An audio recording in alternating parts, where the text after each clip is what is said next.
Hello everyone. तो हम आज बात करने वाले हैं खेसारी लाल यादव जी, प्रियंका सिंह जी और शिल्पी राज का एक बहुत ही बेहतरीन सॉन्ग के बारे में, जिसका पोस्टर आ चुका है और फुल वीडियो सॉन्ग का रिलीज डेट भी आ चुका है।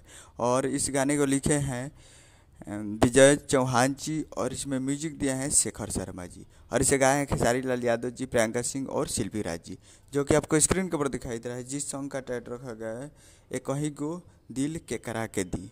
और फुल वीडियो सॉन्ग में है खेसारी लाल यादव जी, मेघाश्री जी और रक्षा गुप्ता जी। फिट में है मेघाश्री जी और रक्षा गुप्ता जी।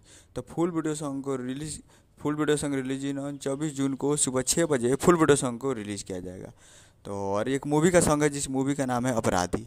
तो काफ़ी बेहतरीन सॉन्ग होने वाला है मूवी। ये कही को दिल बाबे के करा के दी, ये करा के दी कि ओ करा के दी, यही सॉन्ग है जो कि आपको ट्रेलर में देखने को मिला था और काफ़ी ज़बरदस्त होने वाला है। तो 24 तारीख को सुबह 6 बजे तैयार रहिएगा team films Bhojpur YouTube channel पे।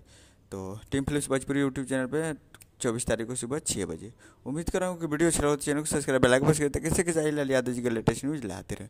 और वीडियो अच्छा लगा तो वीडियो को लाइक कीजिए। मिलते हैं अगले वीडियो में, तब तक के लिए जय हिंद जय भोजपुरी।